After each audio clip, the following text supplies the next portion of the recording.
어제 본문에는 요셉이 세운 토지법이 기록되어 있었습니다. 기근이 극에 달하자 애굽 백성들은 돈, 가축, 그리고 땅도 모두 바로에게 넘겨주었고 마지막에는 자기 자신의 몸까지 종으로 내놓습니다. 요셉은 그 위기 속에서 토지 국유화 정책을 시행했고 소출의 5분의 1만을 세금으로 납부하게 하는 법을 세웁니다.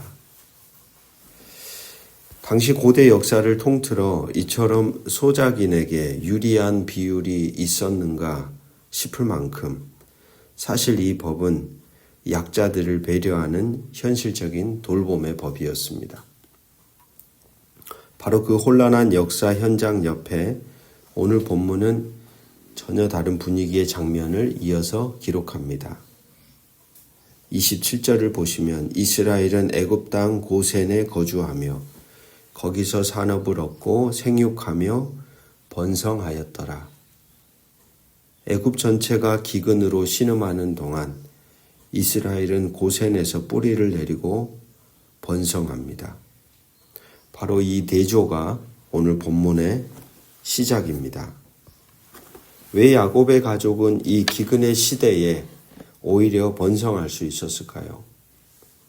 그리고 죽음을 앞둔 야곱이 요셉에게 남긴 마지막 부탁은 무엇이며 그것이 오늘 우리에게 무엇을 말하고 있는지 오늘 함께 생각해 보려고 합니다. 이스라엘은 고센에 거주하며 거기서 산업을 얻고 생육하며 번성하였더라. 이 표현은 창세기 1장의 창조 명령, 생육하고 번성하라는 말씀을 떠올리게 합니다. 기근이 극에 달한 역사의 한복판에서 야곱의 가족은 창조의 복을 누리고 있습니다. 고센은 야곱의 가족이 스스로 선택한 땅이 아니었고 요셉이 준비해둔 땅이었고 바로 왕이 허락한 땅이었습니다. 주일 말씀 나눈 것처럼 애굽 사람들은 목축을 가증히 여겼기 때문에 목축을 생업으로 하는 야곱 가족은 자연스럽게 고센이라는 구별된 땅에 정착할 수가 있었죠. 인간의 편견이 오히려 하나님의 백성을 보호하는 울타리가 된 것입니다. 하나님의 은혜는 종종 이처럼 우리가 이해할 수 없는 방식으로 작동할 때가 참 많습니다. 애굽인의 차별이 이스라엘을 애굽의 세속 문화로부터 지켜주는 방패가 되었습니다. 이스라엘이 고센에서 섞이지 않고 구별되어 살았기 때문에 수백 년 후에 출애굽을 통한 한 민족으로 나올 수 있었던 것입니다. 불리해 보이는 조건을 당신의 구원의 경륜을 위한 도구로 삼으시는 분, 바로 그분이 우리가 믿는 하나님이심을 깨닫게 됩니다. 야곱은 147년을 살았습니다. 고센에서 17년을 지낸 후 죽음이 가까워 옴을 느낀 야곱은 요셉을 불러 한 가지 간곡히 부탁합니다. 29절에서 30절을 보시면 청하건대 내 손을 내 허벅지 아래에 넣어 애굽에 나를 장사하지 아니하겠다는 인자와 성실함으로 내게 행하라. 내 선조들과 함께 장사하라. 환도뼈 아래에 손을 넣고 하는 맹세는 고대 근동에서 죽음을 앞둔 사람이 가장 신성하게 여기던 맹세의 방식이었다고 합니다. 생명의 근원이 되는 곳에 손을 얹고 하는 이 맹세는 목숨을 걸고 지켜달라는 간절한 부탁이 담겨 있었습니다. 야곱이 이것을 요셉에게 요청한 것은 단순한 어떤 장래에 대한 희망사항은 아니었습니다. 야곱은 일찍이 바로 앞에서 자신의 삶을 험악한 세월이라고 고백했죠. 장자권을 빼앗고 속이고 도망치고 20년 라반 밑에서 착취당하고 딸 디나의 사건을 겪고 사랑하는 아내 라헬을 잃어버리고 요셉을 잃어버린 줄만 알고 살아왔던 세월, 그 모든 세월이 험악한 세월이었다고 그는 표현합니다. 그런데 야곱은 그 모든 것을 지나 죽음의 문턱에서 이렇게 말합니다. 가나안 땅에 나를 장사하라. 단순한 고향에 대한 그리움이 아닙니다. 이것은 하나님이 그에게 그리고 그의 선조에게 약속하셨던 그 약속에 대한 신앙 고백입니다. 내 삶은 험하겠지만 하나님의 약속은 여전히 살아있다는 겁니다. 그 약속의 땅으로 돌아가겠다는 겁니다. 죽어서라도 약속의 땅에 뿌리를 두겠다는 신앙의 선언입니다. 이 부탁을 받은 요셉이 맹세하자 야곱은 침상머리에서 경배하였더라고 기록하고 있습니다. 147년의 험악한 세월을 살아온 노인이 아들의 맹세 한마디에 침상에서 경배를 드립니다. 자신이 요청한 것이 이루어질 것을 확신하는 죽음 앞에서의 신앙 고백이었습니다. 시간이 지나자 야곱의 병이 깊어집니다.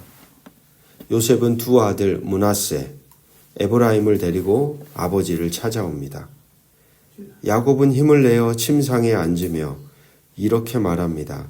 48장 3절 4절. 전에 가나안 땅 루스에서 전능하신 하나님이 내게 나타나사 내게 복을 주시며 이르시되 내가 너로 생육하게 하며 번성하게 하여 내가 여러 민족의 무리가 되게 하고 이 땅을 내 후손에게 주어 영원한 소유가 되게 하리라 하셨느니라.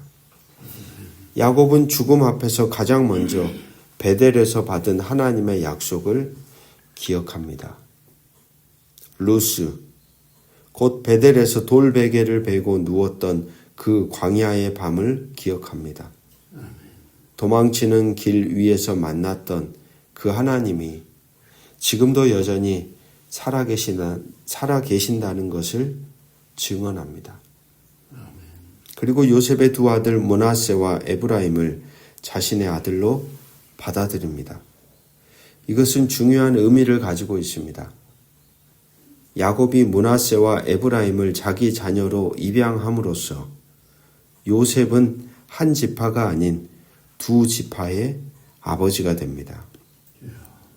이것이 요셉이 받은 장자의 실질적인 곧 2배의 유산입니다. 장자의 명분은 우리가 아는 것처럼 훗날 르우벤이 아닌 유다에게 돌아갑니다. 하지만 장자의 실질적인 기업은 바로 이 요셉에게 주어진 것이죠. 이 장면에서 야곱은 또 한 가지 아픈 기억을 꺼냅니다. 7절 말씀. 내가 가나안 땅에서 돌아올 때에 라헬이 나를 슬프게도 그 길에서 죽었으니. 에브라임과 므낫세를 자기 자녀로 품으면서 야곱은 그들의 할머니이자 요셉의 어머니 라헬을 기억합니다. 베들레헴 근처 에브랏 길에서 숨을 거둔 라헬. 그 이름을 기억하고 입 밖으로 꺼내는 야곱의 모습은 이 모든 약속의 계승이 단순히 혈통을 잇는 것이 아니라 사랑, 슬픔, 기억을 함께 잇는 것임을 우리에게 보여주고 있습니다. 약속은 언제나 구체적인 삶과 구체적인 사람들의 이야기를 통해 다음 세대에 전해집니다. 야곱이 에브라임과 므낫세를 품으면서 베델의 하나님을 기억하고 라헬을 기억하는 것처럼 우리가 우리 곁에 있는 또 다른 세대에게 전해야 할 신앙의 흔적은 추상적인 교리가 아니라 내 삶 속에 실제로 경험한 하나님의 이야기임을 깨닫게 됩니다. 말씀의 공동체 여러분, 지금 우리 주변에 다음 세대에게 전해주고 싶은 하나님의 이야기가 있으십니까?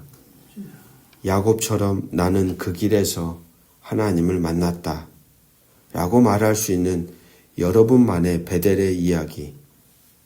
오늘도 우리에게 주어진 이 유한한 인생 속에 그런 하나님의 이야기가 우리의 인생의 발자국 속에도 새겨지는, 그리고 그 전에 그렇게 만났던 하나님의 이야기를 우리 곁에 있는 이들에게 보여주고 들려주고 깨닫게 하는 복된 존재로 살아가시기를 주의 이름으로 축복합니다.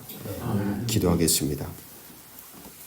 험악한 세월을 살아온 야곱이 마지막 숨을 쉬면서도 당신의 약속을 붙잡고 경배한 것처럼 오늘 이 하루 우리도 그 말씀 앞에 섭니다. 우리의 세월이 때로는 험악하게 느껴질 때가 있습니다. 이해할 수 없는 상실을 겪고 불리한 자리에 놓이고 오래 기다려도 응답이 보이지 않을 때가 있습니다. 그러나 야곱이 고센에서 번성하였듯 오늘 우리가 지금 서 있는 자리가 주님의 손 안에 있음을 믿음으로 붙잡게 하옵소서. 야곱이 죽음 앞에서 베델의 약속을 기억하였듯 우리도 우리의 삶에서 주님을 만났던 그 베델과 같은 흔적을 기억하게 하옵소서. 그 기억이 오늘 우리를 다시 일으키고 다음 세대에게 살아있는 신앙의 이야기를 전해지는 통로가 되게 하옵소서. 라헬의 이름을 기억하고 에브라임과 므낫세를 품었던 야곱처럼 우리도 우리 공동체 안에 슬픔과 기억을 외면하지 않고 함께 품어가는 사람들이 되게 하옵소서. 험악한 세월이 우리를 더 깊이 하나님께 뿌리 내리게 하는 은혜의 도구가 됨을 살아있는 약속의 하나님 예수 그리스도의 이름으로 간절히 기도드립니다. 아멘.